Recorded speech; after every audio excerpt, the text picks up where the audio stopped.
سلام دوستان، به این ویدیو خیلی خوش اومدید. من دیپو هستم از چنل دیپونیکال.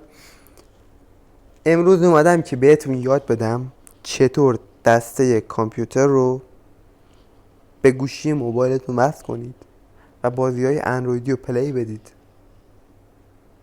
اگه دسته کامپیوتر داری به هیچ عنوان این ویدیو رو از دست نده. خب ببین، برای این کار اولا که ما به تبدیل نیاز داریم، دیگه هیچی نمیخوایم. برای این کار چند تا برنامه مختلف هستن که دو تا از بهترین، معتبرترین و معروفترینشون رو من دارمشون. این دوتا هستن PSP Gold و اختاپوس که اختاپوس بهتون پیشنهاد میکنم از این استفاده کنین، چون واقعا هم یکم ساده تره، هم اذیت نمیکنه خیلی. اول در PSP توضیح میدم، سریع قضیهشو میبندم، پروندهشو میبندم، یعنی سراغ اختاپوس. PSP یه برنامه‌ایه که یه بازیای خاص و مختص خودش رو اجرا میکنه و بازی دیگر رو به نظر فکر کنم نمیاره. حالا نمیدونم، امتحان نکردم خیلی، ولی نمیاره. من سعیم کردم. الان من داخل این پوشه 10 تا بازی دارم، ولی وقتی که وارد PSP میشم میبینم که 2 تا بازی بیشتر اینجا نیست که میشه پلی داد. میبینید؟ ولی خب همین 2 تا هم که بیاره خوبه. خب برای PSP بازی‌های مخصوص خودشون میاره. خب بازی‌هاشو میتونیم پیدا کنیم. اگه بازی مخصوصی مورد نظرتون نیست میتونید از این استفاده بکنید. سایت‌هایی هم هستن که این بازی‌ها رو ارائه میدن. برای مثال سایت اندروید پارسی رو من رفتم، بنتنو داره، کادافار داره، کال آف دیوتی داره و خیلی از بازی دیگر هست که اینا رو میتونید دانلود کنید و از طریق برنامه PSP گولد با دسته پلی بدید. اما بریم سراغ اختاپوس. برنامه اختاپوس برنامه ساده تریه. الان من اینجا 7 تا بازی دارم. خب یکی از اینا امتحان کنیم. فوتبال اول امتحان میکنم. مطمئنم خیلیاتون دوست داشتید گادافار رو امتحان کنم، اما من دلم خواست فوتبال رو امتحان کنم. شرمنده. خب وقتی که داره میاد چی کار میکنید؟ میایید مبدل رو وصل میکنید به تلفن همراه و دسته رو وصل میکنید به مبدل همراه. اینجا یه مثبت هست، اینو وقتی میزنیم یه سری گزینه ها برامون میاره که برای فوتبال نمیخوایمشون، برای بازی دیگه است. خب که یه سری کم داره، ما فعلا نمیخوایم. گوش کنید. برای اینکه بتونیم بازی کنیم اینو میبینید، میذاریم روش، کوچیکش میکنیم، هرچی کوچیک‌تر بهتر. نه دیگه اینقدر بزرگ شد دیگه. خب ببینید، برای اینکه اینو تنظیم کنید کافیه دسته رو وصل کنید به گوشی و هر لامپی یا دکمه چیزی برای روشن شدن دستتون دارید اونو فشار بدید تا مطمئن باشید فعال شده دسته. حالا شاید دستتون وصل نباشه. ببینید من با A میتونم بشوتم، پس رو A فشار میدم و داخل دسته‌ای که وصل کردم به گوشیم ضربده رو فشار میدم. ببخشید، دایره رو فشار میدم، چون دوست دارم وقتی که دایره رو فشار میدم این قسمت از صفحه تاچ بشه و شوت اتفاق بیفته. اینجوری میشه. وای و بیام که پاس ضربده رو میزنم و فعال میشه. خب حالا الان من بدون که هیچ تماسی به گوشی داشته باشم با دسته دارم کار میکنم. ببینیم چطوری عمل میکنه. خب اولش خوب پیش نرفت. خب به همین راحتی میبینیم که داره به خوبی اجرا میکنه و هیچ مشکلی هم نداره. گلم نتونستیم بزنیم واقعا. بذار گلو بزنم بره. میشه گل بزنم ویدیو قشنگ میشه. این سیلوا همیشه ازش بدم میومد. من نوبم، ولش کن.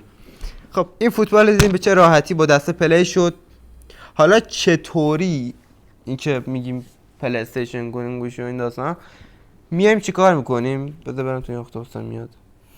میایم چیکار میکنیم؟ حالا گادافار رو بریم به خاطر شما. میایم دسته رو وصل میکنیم به گوشیمون. خب بعد گوشی رو از طریق وای فای وصل میکنیم به تلویزیون. اون وقت گوشی رو میذاریم کنار، نورش رو کم میکنیم میذاریم کنار، با دسته تلویزیون رو نگاه میکنیم و با دسته بازی میکنیم به همین راحتی. البته من تو خود گوشی هم برای اینکه این بازی رو کنیم یه عالم از این دکمه میسازیم با یه دونه از اینا. تمام همین.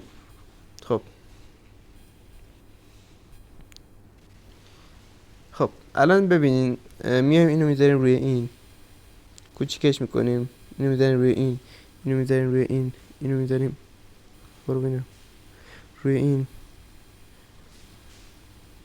همه رو بخوام تو ته بگم. برو ببینم. خب تنها کاری که باید بکنیم اینه که معما رو حل کنیم. نه شوخی کردم. این علامت سوال ها رو ببین. الان یکم توضیح بدم شاید نفهمید. اینجا زبدره، داخل دسته من باید اون زبده رو وقتی فشار میدم این زبده تاچ بشه. خب پس میام اینجا روی این کلیک میکنم و تو دستم که وصل شده به گوشی زبده رو فشار میدم. همون روند فوتبال هم همین بود دیگه. خب این دیگه چیزی لازم نداره. بریم سراغ این آرو ال. این چیه؟ باک خورده بود. بعد مطمئن بشید که درست زدید دیگه. خب الان همه رو امتحان میکنم ببینم درست وصل کردم یا نه. بله میبینید که به چه راحتی داره عمل میکنه. خب بذار از این صحنه هم لذت ببریم، بعد بریم سراغ آخرین بازی امتحانش کنیم و اطمینان حاصل بکنیم که امکان داره. حالا یکم اینو میزنم میرم اون مرزا. خیلی این قویه حاجی، قوله اصلا من خود میکنه. خب ولش کن، بیا بیرون. بریم سراغ آخرین بازی که پرونده این ویدیو رو ببندیم. میریم سراغ بنتن که این بازی رو واقعا من خودم بچه بودم خیلی دوست داشتم، ولی کم الان باش حال نمیکنم، ولی هر موجود جدیدی که میگیری خدایی حال میده. ببینم قطعا اینجا نبودم آخرین بار. کجا بودم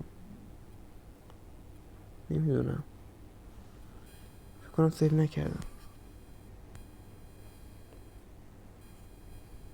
نه همینجا سرش. خب برای اینکه این بازی رو بکنیم دوباره همون جوری که گفتم اینا رو دیگه دوباره توضیح ندم دیگه، واقعا شرم آوره. میذاریم ترجمهشون. اگه نفهمیدید برید چند دقیقه بزنید قبل یاد بگیرید. می حوصله ندارم.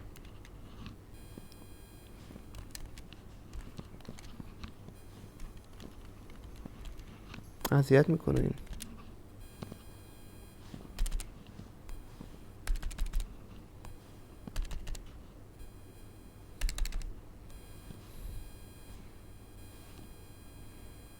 خب اینم با بزن. خب ببینید الان ای بابا هیچ کدوم کار نمیکنن که. خب تنها چیزی که کار کرد ضبط مربع هم بود، جاشونو باید درست کنم. کج انقدر گذاشتم که خب الان همشون درست شدن. اینم اوکیه. حالا برای اینکه تبدیل بشیم با چی تبدیل میشد یادم نمیاد. با اینو میذاریم رو آر.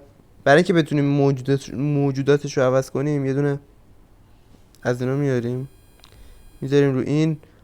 من میذارم رو ال، حالا شما میتونید رو هر دکمه که بخواید بذارید، ولی من اینو میذارم رو ال. خب الان من دوباره گوشی رو دست نمیزنم، با دسته میبینید که چه راحت تکون میخوره، ضربه میزنه.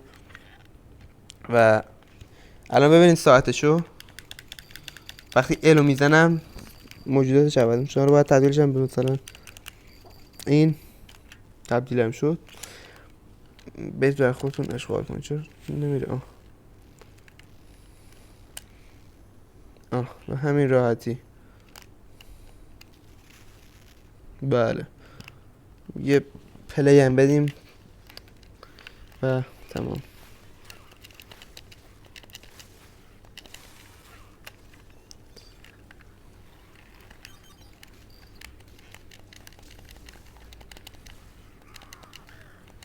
چه قویه اینو.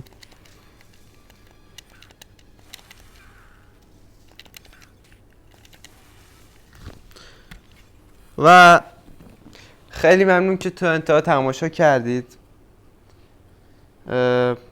امیدوارم که این ویدیو رو اگه خوشتون اومد لایک کرده باشید، کانال ما رو ساب داشته باشید. این ویدیو رو حتما لایک کنید که اگر دسته کامپیوتر دارید این کارو یادتون نره و استفاده کنید، واقعا لذت بخشه.